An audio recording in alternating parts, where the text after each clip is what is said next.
Bismillahirrahmanirrahim. Alhamdulillahirabbil alamin wassalatu wassalamu ala asyrafil anbiya'i wal mursalin sayyidina Muhammadin wa ala alihi wa sahbihi ajma'in. Amma ba'd.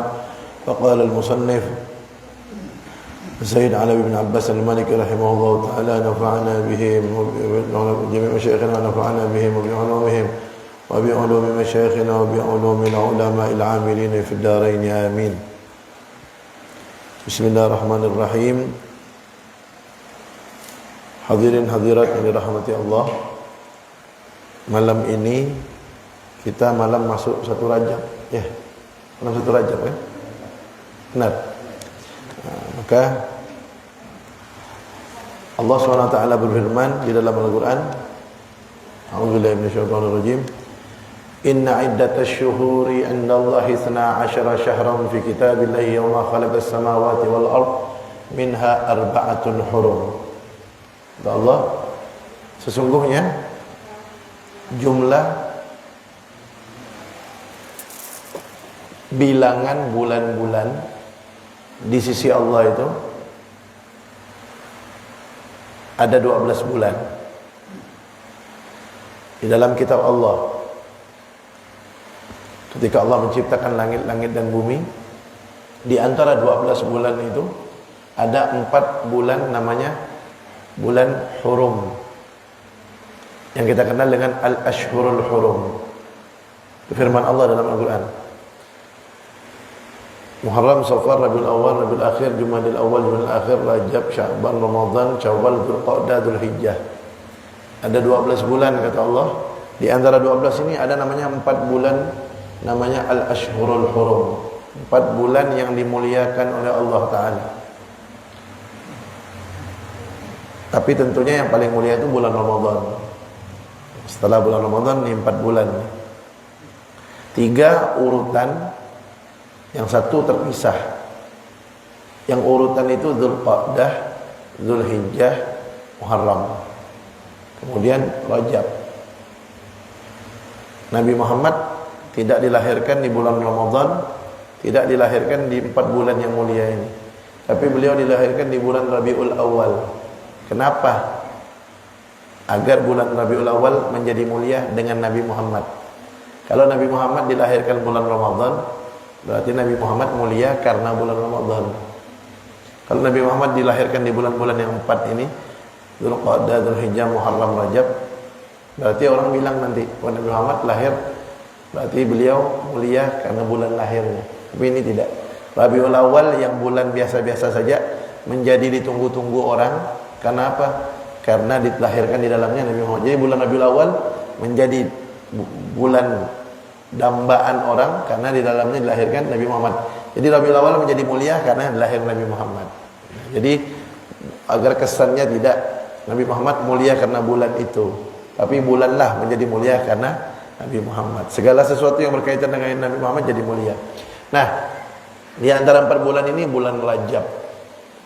Kata Nabi Muhammad, bulan puasa yang paling afdal, puasa yang paling mulia, paling baik setelah bulan Ramadan, puasa di 4 bulan ini, Dzulqa'dah, Dzulhijjah, Muharram, Rajab. Jadi yang mau puasa disunnahkan, paling bagus nih puasa. Mau Dzulqa'dah kah, mau Dzulhijjah kah, mau Muharram kah atau Rajab, boleh puasa. Cuman kalau Dzulhijjah 10, 11, 12, 13-nya yang enggak boleh. Kemudian di bulan Rajab dianjurkan, ya, di bulan Rajab dianjurkan untuk membaca setiap malam habis Isya, Rabbighfirli warhamni wa tub alayya 70 kali. Rabbighfirli, wahai Tuhanku, ampuni aku, warhamni, dan sayangi aku, wa tub alayya, dan terimalah taubatku. Ada seorang wali Allah namanya Al-Habib Alwi bin Syahab dari Hadramut. Beliau bilang yang baca itu setiap malam di bulan Rajab habis Isya 70 kali, Allah haramkan jasadnya dari api neraka. Allah SWT, Nabi Muhammad SAW pernah bersabda, Rajab syahrullah, wa Sya'ban syahri, wa Ramadan syahru ummati. Rajab itu bulannya Allah, dan Sya'ban bulannya saya, dan Ramadan bulannya umat saya. kata Nabi. Rajab bulannya Allah. Di bulan Rajab dianjurkan untuk banyak-banyak istighfar, banyak-banyak minta ampun, taubat kepada Allah. Bulannya Allah, bulan Rajab. Dan Sya'ban bulannya saya, kata Nabi. Kenapa bulan Sya'ban dikatakan bulannya Nabi Muhammad? Karena di bulan itu beliau mendapatkan suatu kemuliaan dari Allah, yaitu Allah turunkan firman-Nya, innallaha wa malaikatahu yusalluna 'alan nabi ya ayyuhalladzina amanu sallu 'alaihi wa sallimu taslima. Sesungguhnya Allah dan para malaikatnya selalu bersolawat kepada Nabi Muhammad.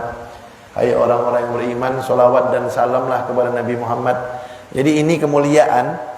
Allah menyatakan sesungguhnya Allah dan para malaikat selalu bersolawat kepada Nabi. Kemudian Allah menyuruh, hai orang-orang yang beriman, sampaikan solawat dan salam kepada Nabi Muhammad. Ini kemuliaan nih untuk Nabi Muhammad. Allah turunkan di bulan Sya'ban ayat ini. Makanya Nabi Muhammad bilang Sya'ban itu bulan saya, kata beliau. Wa Ramadan syahru ummati, kata beliau. Dan Ramadan itu bulannya umat saya. Kenapa? Karena seluruh kebaikan yang ada di bulan Ramadan Allah khususkan untuk umat Nabi Muhammad SAW. Pahala wajib dilipat gandakan seperti sampai 70 kali lipat. Pahala ibadah sunnah dilipat gandakan seperti ibadah wajib. Ada malam Lailatul Qadar yang ibadah di malam itu seperti ibadah lebih baik dari 1000 bulan.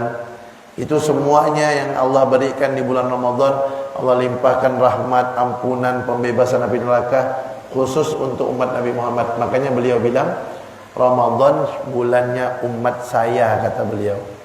Kita alhamdulillah malam ini masuk bulan Rajab. Kemudian dalam riwayat disebutkan juga, ulama mengatakan Rajab syahruz zar'i wa Sya'ban syahrus saqi wa Ramadan syahrul hasad. Rajab ini bulannya kita menanam.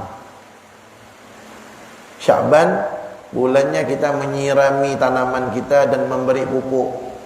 Ramadan bulannya kita memanen. Maksudnya apa? Ketika seseorang di bulan Rajab ini sudah persiapkan dirinya sebelum masuk Ramadan nih. Dia siapkan dirinya, banyak istighfar, taat kepada Allah, jauhi maksiat, minta ampun, taubat kepada Allah. Itu dia seperti menanam. Bulan Sya'ban gas, selawat lebih berbanyak kepada Nabi Muhammad. Karena perintah selawat turun pada bulan Sya'ban. Dah, Ramadan tinggal panen. Terima hasil daripada jerih payahnya di bulan Rajab dan bulan Sya'ban. Begitu kata para ulama. Ibaratnya begini.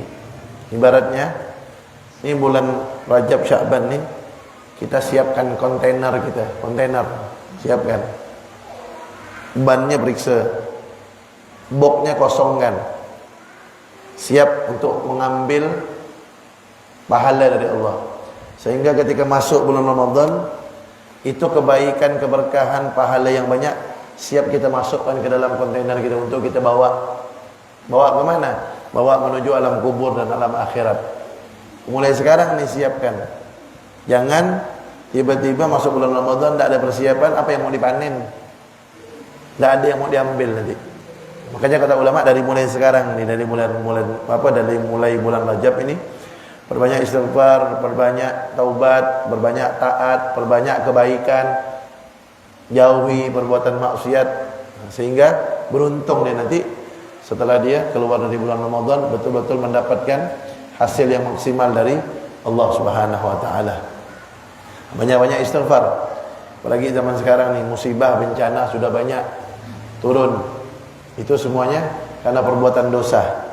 Makanya nih Allah Subhanahu wa taala berfirman di dalam surah Al-Anfal ayat 33. Apa firman Allah? Surah Al-Anfal ayat 33. Wa ma kana Allahu liyu'adzibahum wa anta fihim wa ma kana Allahu mu'adzibahum wa hum yastaghfirun. Kata Allah, dan tidaklah Allah mengazab mereka umat Nabi Muhammad sedangkan engkau berada di tengah-tengah umatmu. Dan tidaklah Allah menjadi pengazab bagi mereka kalau mereka banyak beristighfar kepada Allah. Apa maksud daripada ayat ini? Saya ulangi. Allah tidak mengazab umat Nabi Muhammad kalau engkau ada di antara mereka. Engkau itu siapa? Nabi Muhammad. Dan Allah tidak menjadi pengazab bagi mereka kalau mereka selalu beristighfar. Ada seorang sahabat Nabi namanya Abu Musa al-Ash'ari. Beliau bilang, dalam kitab Ihya Ulumuddin disebutkan, itu sahabat Abu Musa al-Ash'ari bilang, kita ini sebagai umat Nabi Muhammad ada 2 benteng dari azab Allah. 1, keberadaan Nabi Muhammad. 2, istighfar. Mana dalilnya? Nih dalilnya. Surah Al-Anfal ayat 33. Wa ma kana Allahu liyu'adzibahum wa anta fihim. Dan tidaklah Allah menyiksa mereka sedangkan engkau ada di antara mereka. Selama Nabi Muhammad hidup, kata beliau, sahabat Abu Musa al-Ash'ari, selama Nabi Muhammad hidup tidak pernah Allah turunkan azab. Mana ceritanya? Tidak ada. Kalau umat-umat terdahulu, ada yang Allah angkat buminya, Allah balikkan, empaskan. Ada yang Allah kirimkan hujan batu. Ada yang Allah ubah jadi kerak, habis itu mati. Ada yang Allah kirim banjir bandang, habis semuanya. Kecuali yang ikut nabinya, habis. Tapi Nabi Muhammad selama beliau hidup tidak ada azab Allah turun, tidak ada. Malaikat mau lemparkan gunung ke umatnya, beliau suruh jangan. Tapi didoakan yang baik. Coba kalau setengah-setengah, nak lempar orang, mau berdakwah kena lempar. Malaikat geram. Wahai Rasulullah, kalau engkau mau aku lemparkan gunung. Karena Nabi Muhammad yang ditawarkan, kata Nabi, jangan. Allahumma hdi qaumi fa innahum la ya'lamun. Ya Allah, beri petunjuk kepada umatku karena mereka tidak tahu. Coba kalau orang yang temperamen, setengah-setengah. Malaikat, kata malaikat Jibril, malaikat apa? Wahai Rasulullah, kata malaikat, wahai Rasulullah, itu umat yang kurang ajar, yang lempar kamu pakai batu. Biar saya habiskan dia. Saya lempar dia pakai gunung. Gunung mau lempar kan? Kalau orang setengah-setengah, jalan. Apa? Bismillah, lempar kan lah. Kan orang setengah-setengah kan, lempar kan. Ya kan, kalau ada nabi-nabi yang terdahulu tu, habis umatnya. Digulung sama Allah, habis. Ya, habis semuanya. Tapi Nabi Muhammad dilempar sampai berdarah-darah beliau. Tetap tidak mau. Selama beliau ada, tidak pernah Allah turunkan azab. Saking sayangnya sama umatnya. Nah sekarang kata sahabat Abu Musa al-Ash'ari, sekarang Nabi Muhammad ini udah tidak ada. Berarti tinggal 1 nih benteng kita. Yang kedua tuh, wa ma kana Allahu mu'adzibahum wa hum yastaghfirun. Dan Allah tidak akan menjadi pengazab bagi mereka kalau mereka selalu beristighfar. Kata beliau, kalau yang kedua pun tidak ada, artinya tidak mau istighfar kepada Allah. Nah, siap-siap, kata sahabat Abu Musa al-Ash'ari, siap-siap akan didatangi oleh azab Allah SWT. Kenapa? Udah Nabi Muhammad tidak ada, istighfar pun tidak juga. Nah, siap-siap menerima azab dari Allah Subhanahu wa taala. Jadi benteng kita umat Nabi Muhammad SAW dari azab Allah itu ada 2. 1, keberadaan Nabi Muhammad. Yang kedua, istighfar. Dalilnya surah Al-Anfal ayat 33. Wa ma kana Allahu liyu'adzibahum wa anta fihim. Dan tidaklah Allah mengazab mereka sedangkan engkau yaitu Nabi Muhammad berada di tengah-tengah mereka.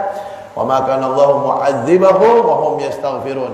Dan tidaklah Allah menjadi pengazab bagi mereka sedangkan mereka selalu istighfar minta ampun kepada Allah Subhanahu wa taala. Kalau Nabi Muhammad sudah tidak ada, kata sahabat Abu Musa al-Ash'ari, tinggal 1 istighfar. Istighfar pun juga tidak, siap-siap menerima azab dari Allah Subhanahu wa taala. Na'udzubillah min dzalik. Nah, ini apalagi bulan Rajab nih, perbanyak istighfar.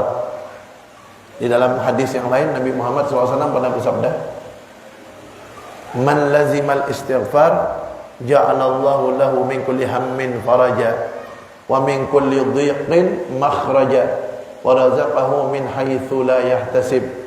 Kata Nabi Muhammad, "Man lazimal istighfar." Siapa yang memperbanyak baca istighfar, ja'alallahu lahu, Allah akan jadikan untuknya min kulli hammin faraja. Kesumpekan akan dihilangkan oleh Allah, diganti dengan kesenangan. Jadi yang sumpek-sumpek, yang galau, budak mentok lah nih, pusing kepalanya, Kata Nabi, yang banyak istighfar Allah akan hilangkan tuh sumpahnya, Allah ganti dengan kesenangan. Itu yang pertama. Wa min kulli dhiqin makhraja, dan Allah akan berikan dia jalan keluar dari kesempitan-kesempitan hidupnya. Jadi kalau kita bisnis tak lancar-lancar, rezeki mampet, hidup sempit, kata Nabi yang banyak istighfar Allah kasih dia jalan keluar. Yang sempit Allah hilangkan. Yang ketiga, wa razaqahu min haitsu la yahtasib, dan Allah akan beri dia rezeki dari arah yang tidak dia sangka-sangka. Tahu-tahu ada ya rezeki itu datang. Tahu-tahu ada ya orang kasih can. Tahu-tahu ada ya orang kasih bisnis. Kenapa? Banyak istighfar. Apalagi istighfar di malam hari sebelum subuh tu. Habis tahajud, istighfar, baca tasbih, sendiri kalau bisa dalam kamar, sambil nangis kalau bisa. Paling bagus tu. Kenapa? Karena Nabi Muhammad SAW bersabda, sab'atun yudhilluhumullahu fi dhillihi yawma la dhilla illa dhilluh. Kata Nabi ada 7 golongan, yang mana 7 golongan ini nanti di hari kiamat dapat naungan khusus dari Allah Subhanahu wa taala. Siapa 7 golongan itu? Yang nomor 7-nya, kalau bahas semuanya ini panjang. Yang nomor 7-nya kata Nabi, rajulun zakarallaha khalian fafadhat ainahu. Seseorang yang berzikir kepada Allah sendirian sampai meneteskan air mata. Itu golongan yang nomor 7 yang akan dapat nanti naungan Allah di akhirat. Pada hari itu tidak ada naungan kecuali milik Allah. Tidak ada pohon nanti itu di akhirat. Pohon tidak ada, atap tidak ada, payung tidak ada, semuanya telanjang, tak ada pakaian, dempet-dempet, panas, tidak ada nafsu sama lawan jenis. Kenapa? Disibukkan dengan memikirkan nasib masing-masing. Nanti di akhirat itu tidak pakai pakaian. Apakah kita nafsu? Tidak ada nafsu. Kenapa? Takut mikirkan nasib masing-masing. Gambarannya apa gambarannya? Kalau ada orang ketika tsunami datang, dia ngelihat lawan jenisnya telanjang, kira-kira nafsu tak? Tak nafsu. Tsunami depan dia. Lawan jenis telanjang, biar cantik, tak bakal nafsu. Kenapa? Bimbang mikirkan nasib selamat adalah. Itulah kira-kira gambaran di akhirat. Tidak ada nafsu ngelihat orang. Takut mikirkan diri sendiri. Nah, tapi golongan yang ketujuhnya tu, orang yang dia berzikir, kata Nabi, berzikir sendirian sampai neteskan air mata. Di antara zikir apa? Istighfar. Istighfar habis subuh, habis tahajud sebelum subuh tu bangun istighfar. Kalau bisa sampai nangis. Dijamin sama Nabi. Dijamin. Tapi nangisnya karena Allah ya. Nangisnya karena Allah, bukan karena minta puji orang, bukan karena mikirkan utang. Kan? Nangisnya karena Allah, takut karena dosa-dosanya, takut meninggal su'ul khotimah, takut di akhirat tidak selamat, takut Allah murka. Istighfar, astagfirullahaladzim, astagfirullahaladzim. Bu, nikmat tuh, nikmat. Habis tahajud, bangun setengah jam atau 1 jam sebelum subuh, istighfar. Nangis ya? Kalau tak bisa nangis, macam mana? Tak bisa nangis. Kata Habib Abdullah Al-Haddad dalam kitabnya Nasihat Dunia, kalau tidak bisa nangis, fa illam tabki fatabaka. Kalau tidak bisa nangis, usahakan bagaimana biar nangis. Gimana caranya? Iris bawang 4 mata, biar keluar air matanya. Untuk melatih biar nangis. Tak keluar juga air mata, minyak cap kapak, taruh sini, biar nangis. Nah kalau udah keluar air mata itu, nanti dihusyukkan dikit itu, ingat dosa-dosanya itu biar nangis. Orang kalau tak pernah nangis tuh karena takut kepada Allah, itu tanda hatinya keras. Itu tanda hatinya gelap. Makanya bangun malam zikir, usahakan nangis. Tak bisa nangis, kasih minyak balsam atau apa, nangis, usahakan. Nah, besok gitu lagi usahakan nangis. Ingat dosa-dosa kita yang banyak kepada Allah Subhanahu wa taala. Kemudian itu di antara faedahnya istighfar itu, orang akan mendapatkan kebahagiaan, kesumpakannya dihilangkan. Kemudian akan dapat jalan keluar. Jadi makanya solusi itu solusi. Biar hidup ni enak, hati tenang, tak sumpah, ada jalan keluar. rezeki gampang datang dari arah yang tidak sangka-sangka. Banyak-banyak istighfar. Nabi Muhammad SAW satu hari istighfarnya lebih dari 70 kali. Tuh, Nabi Muhammad SAW yang tidak ada dosanya, yang pasti masuk syurga, istighfarnya satu hari lebih dari 70 kali. Tuh, beliau bersabda dalam hadisnya, An Abi Hurairah radhiyallahu anhu qala, sami'tu Rasulullah sallallahu alaihi wasallam yaqul, wallahi inni la astaghfirullah wa atubu ilaih fil yawm akthar min 70 marrah, rawahu al-Bukhari.